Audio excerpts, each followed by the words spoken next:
الحمدللہ رب العالمین والصلاة والسلام علی سید المرسلین اما بعد۔ بہت سے بھائی نبی علیہ الصلاۃ والسلام کی جانب سے قربانی کرنے کے بارے میں سوال کرتے ہیں، تو گزارش یہ ہے کہ صحابہ کرام سے یہ ثابت نہیں ہے کہ وہ نبی علیہ الصلاۃ والسلام کی جانب سے قربانی کرتے رہے ہوں، جبکہ صحابہ کرام کو عام لوگوں کے مقابلے میں نبی علیہ الصلاۃ والسلام سے محبت کہیں زیادہ تھی۔ البتہ اس بارے میں ایک روایت آتی ہے جسے امام ترمذی اور ابو داؤد نے روایت کیا ہے، جس میں یہ آیا ہے کہ جناب علی رضی اللہ تعالیٰ عنہ 2 قربانیاں کیا کرتے تھے، اور ان سے پوچھا گیا کہ آپ 2 کیوں کرتے ہیں؟ تو انہوں نے کہا تھا کہ نبی علیہ الصلاۃ والسلام نے مجھے وصیت کی تھی کہ میں آپ کی جانب سے قربانی کیا کروں، تو اس لیے میں آپ کی جانب سے قربانی کرتا ہوں۔ لیکن یہ روایت جسے امام ابو داؤد اور ترمذی نے بیان کیا ہے، یہ نبی علیہ الصلاۃ والسلام سے اور جناب علی سے ثابت نہیں ہو سکی، کیونکہ اس روایت کے بیان کرنے والوں میں ایک راوی شریک بن عبداللہ ہے، اور ان کا اچھا حافظہ نہیں تھا، تو ان کی وجہ سے یہ روایت ضعیف ہے۔ دوسرے نمبر پہ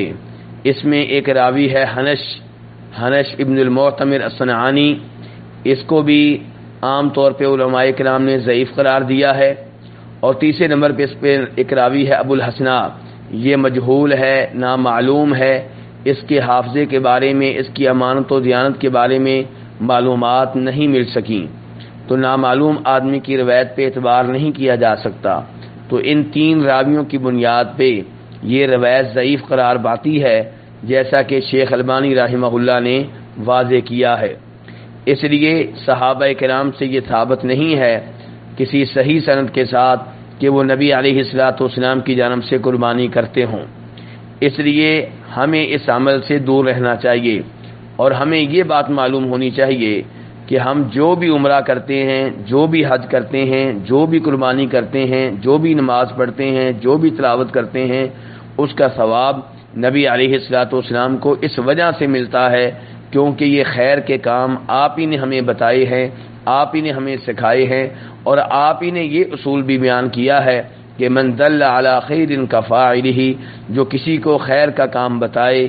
نیکی کا کام بتائے، تو جتنا ثواب اس آدمی کو ملے گا جو نیکی کر رہا ہے، اتنا ہی ثواب اس کو بھی ملے گا جس نے خیر کا کام بتایا ہے، جس نے نیکی کی جانب ترغیب دی ہے، جس نے نیکی کی تعلیم دی ہے، جس نے نیکی کا طریقہ بتایا ہے۔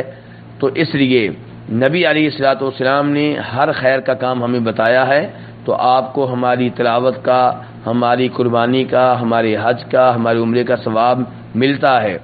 تو ہمیں چاہیے کہ ہم اپنی جانب سے عمرہ کریں، اپنی جانب سے حج کریں، اپنی جانب سے قربانی کریں،